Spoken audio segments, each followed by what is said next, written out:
Everyone can talk about bodhicitta, yet whether one can truly arouse bodhicitta depends on one's effort and practice.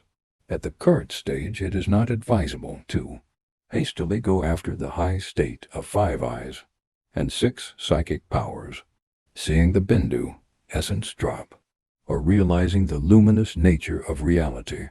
What is much needed now is to generate bodhicitta, so that whatever you do becomes the source of merit for the Mahayana path. By so doing, any of your actions will be motivated by the intention of benefiting others, which means bodhicitta, the motivation mentioned in the first one of the 3 supreme methods, has arisen in you.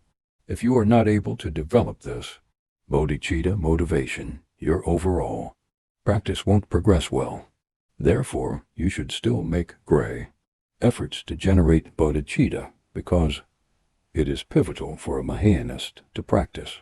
In the context of bodhicitta,